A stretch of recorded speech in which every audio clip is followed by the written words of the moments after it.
如果我不说，你会认为这是一个中国西部的城市吗？欢迎来到中国拉面之都兰州。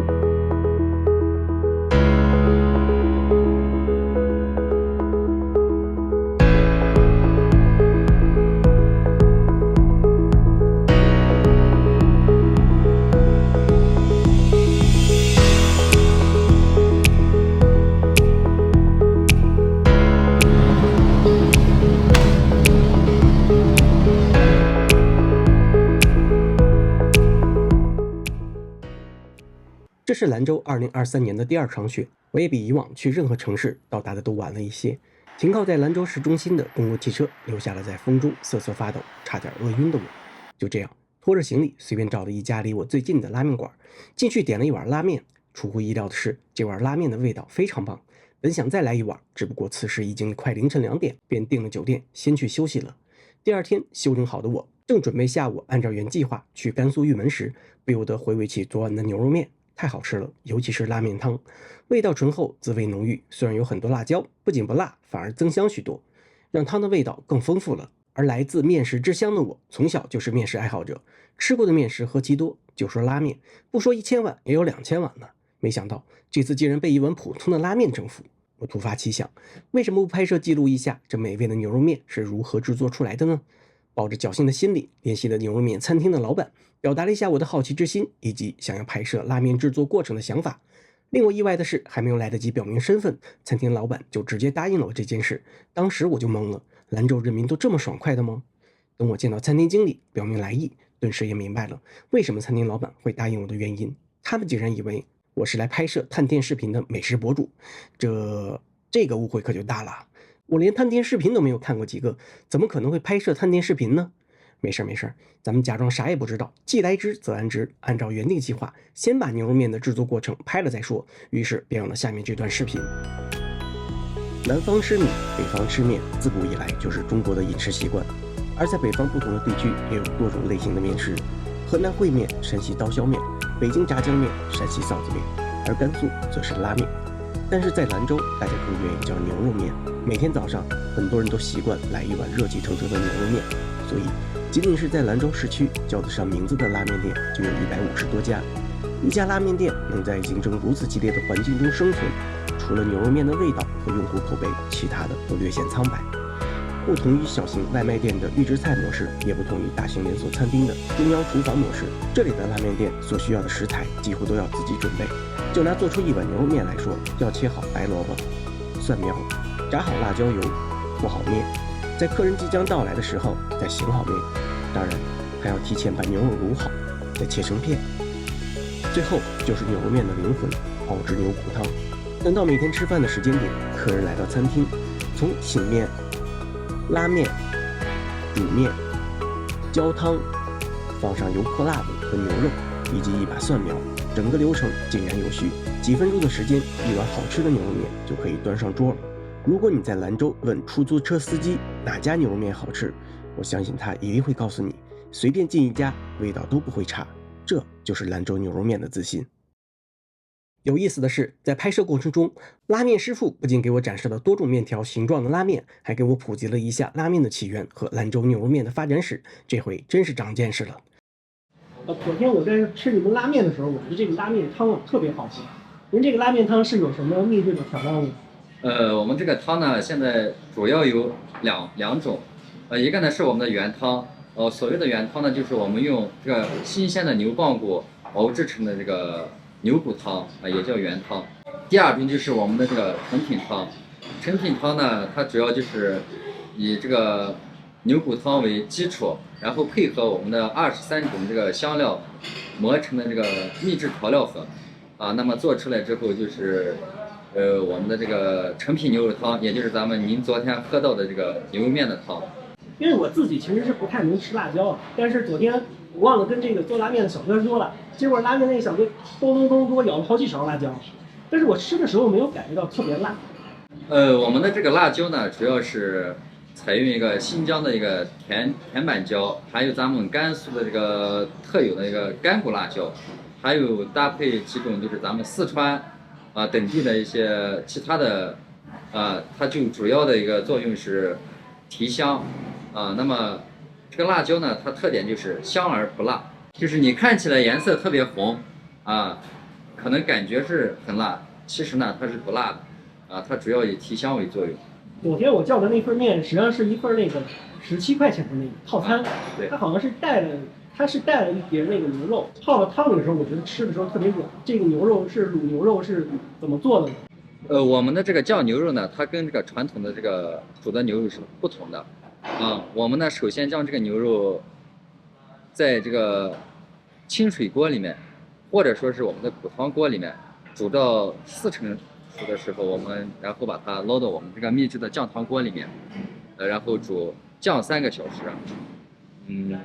那么它的特点呢，就是一个是颜色和鲜亮啊，那么还有一个呢，就是它这个肉质呢，就是充分的吸收了酱汤的这个香味儿啊，它吃起来呢，它香味浓郁啊，还有一个它就是软烂，它不容易脱水。您做拉面这行做了多久？我自身呢做这个拉面行业已经做了15年了。蛮久的。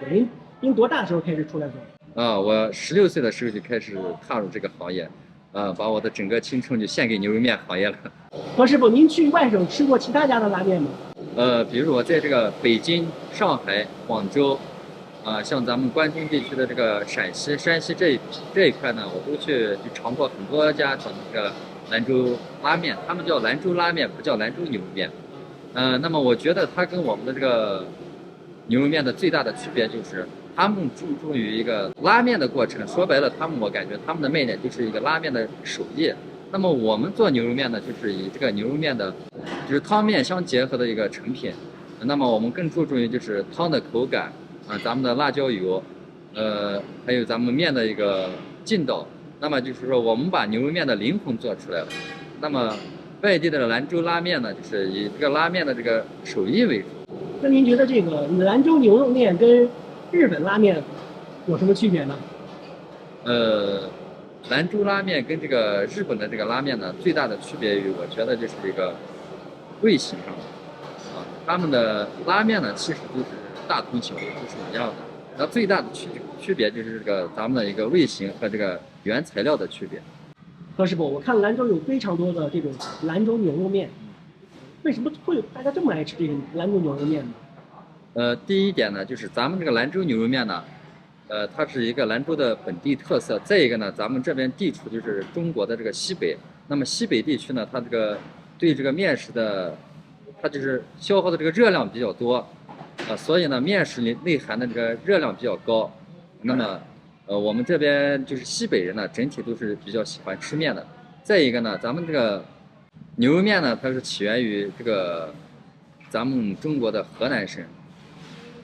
那么在清光绪年间，有咱们的这个东乡回族的这个老师傅马六七，他呢从这个河南的清化的秦淮府，然后带到咱们甘肃，后经他的徒弟马宝子，创造的这个从这个热锅子面演变而来，成为至今的一个牛肉面。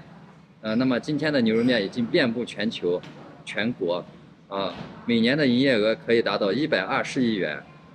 现在呢，兰州牛肉面作为兰州乃至全世界的一道美食。那么在咱们曾经有这样一首诗，来充分的诠释了牛肉面的一个发源以及它的一个人们对牛肉面的一个喜爱。这首诗呢就是兰州拉面天下公，制法来自怀庆府。汤似甘露，面似金，一条入口赛神仙。拍摄完采访才想起来，我还没有探店呢，赶紧拿着相机从餐厅外面进来，点了一份肉蛋双飞的经典套餐，摆放整齐，开始拍摄。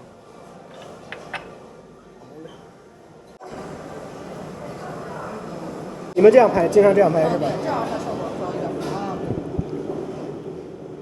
往上了可以，这样可以。你们经常拍就有经验。各位见过这么宽的面条吗？一边看着餐厅经理教我如何拍摄拉面，一边听着我这个尴尬的解说，你应该能想象出来当时的我表情是多么丰富了吧？佯装镇定，内心忐忑的拍完。餐厅经理告诉我，最后可以拍一下我们店的特色超级大碗牛肉面。拍完一起吃吧。啊，拍完一起吃，那我的肉蛋双飞套餐岂不是白点了？原来这就是餐厅说的网红超大碗。之前有很多美食博主来这里探店，就是拍这个。这应该怎么拍呢？就在我笨拙地寻找拍摄方式和角度时，餐厅经理已经过来手把手教我拍了起来。吃完拉面，我便飞快地逃离了这家牛肉面餐厅，打车奔向了三台阁，准备拍摄兰州夜景。兰州城市面积小，灯光效果比较聚集，再加上山的两边可以俯瞰整个城市，所以夜景效果很棒。很多摄影师都来这里拍过，而作为一名摄影爱好者，自然不能放过这个机会。甘肃省的兰州地处中国陆域版图的几何中心，丝绸之路上重要的节点，同时也是被黄河贯穿的城市。黄河作为中国的母亲河，自古以来便是这座城市的生命线。黄河上的桥梁如同细长的丝带，将城市的两岸紧紧相连。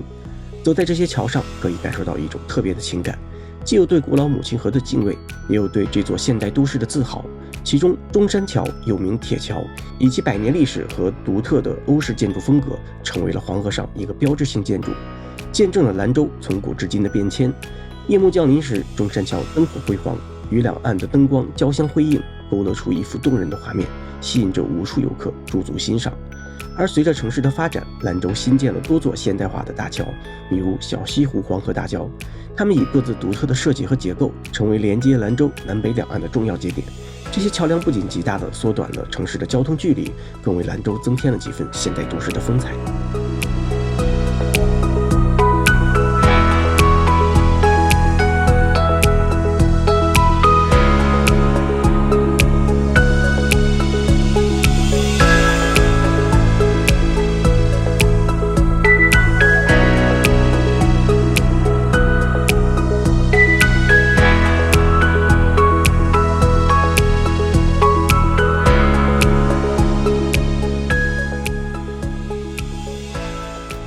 原本打算停留1天后再去甘肃玉门，但是在拍摄夜景的时候遇到一位兰州本地小哥，得知我是特意来拍摄兰州夜景，便跟我聊聊，还热情地向我推荐了很多兰州的美食，担心我找不到，还加了微信，向我发送了这些美食餐厅的具体位置。说实话，有点小感动，当时就决定再停留1天，品尝一下这位朋友推荐的美食。当然，这绝对不是因为我有点馋，而是觉得作为一个客人，断然拒绝这位朋友的热情推荐是十分不礼貌的。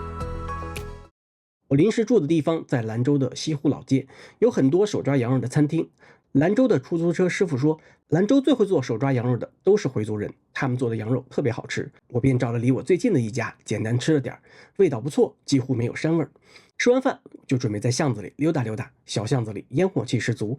这里既不是超市，也不是菜市场，但依然有很多做生意的，有卖鸡鸭鱼肉的，卖牛羊肉的，还有卖水果卖蔬菜的，来来往往的人也不少，十分热闹。而且这里有一个特点，卖牛羊肉的特别多，甚至牛羊肉店铺就像商店一样，在大街上开着，人们逛街时看到就自然而然地停下来买上几斤。从巷子里出来，对面就是黄河母亲雕像，只不过这里的黄河与我印象中的黄河差别很大。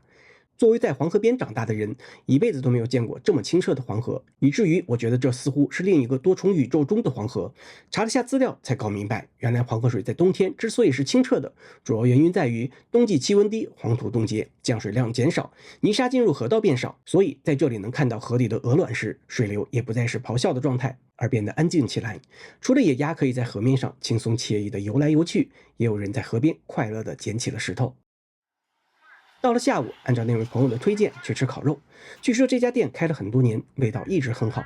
不过可能是对这里不熟悉，我在小巷子里绕来绕去才找到。他们家的羊肉串是明火烤的，需要烤串师傅快速的翻转，否则就会烤焦。注意，大家看烤串师傅的这个手速，随便参加个英雄联盟 DOTA 的电竞比赛，绝对是一线选手的水平。羊肉串也是肥瘦搭配，烤的时候刷上一层羊油，撒上盐、辣椒和秘制调料。虽然看上去调味料很重，但吃起来还是以羊肉的香味为主，而且完全没有膻味。土豆片也很好吃，外面这层烤得有点酥脆，里面还保持着土豆熟了之后的香甜绵软，吃到嘴里又香又脆。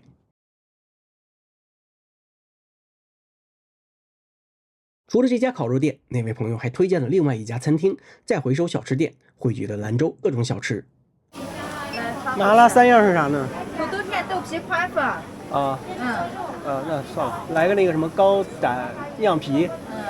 再来一个甜胚的奶茶小杯，冰着，小奶茶是冰的啊。冰的呀。啊，那算了，换一个吧。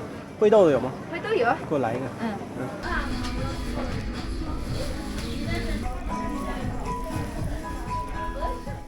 离开的时候，我在想，兰州的羊肉为什么这么好吃呢？原来西北地区的天气是比较干旱的，而且风特别的大，这些因素导致这里形成了大量的盐碱地，而盐碱地中含有大量的硫化物，所以这种土地上生长出来的植物都含有丰富的硫元素。羊所吃到的饲料中如果有硫元素，那么就能够很好的减少羊肉中的膻味儿。再加上兰州人民烹饪羊肉的技术又十分了得，所以羊肉变成了兰州有代表性的美食。果然是一方水土养育一方人。在兰州短短的几天，我的肚子每天都吃到撑。原本以为出来拍视频跑来跑去我会瘦几斤，万万没想到我竟然胖了。这就好比当你刚要下定决心努力减肥时，突然一堆好吃的扔到你面前，怎么办？我只能说完蛋了，我被美食包围了。好，本期视频就到这里。如果你觉得视频做得不错，欢迎点赞、订阅和分享。不知道你有没有去过兰州，是否喜欢这里的美食？而作为第一次去兰州的我，强烈建议大家周末有空的时候去几次兰州，品尝这里的美食。也欢迎大家在评论区写下你喜欢的兰州美食。这里是旅人漫步，接下来我会继续制作更好的视频，咱们下期再见，拜拜。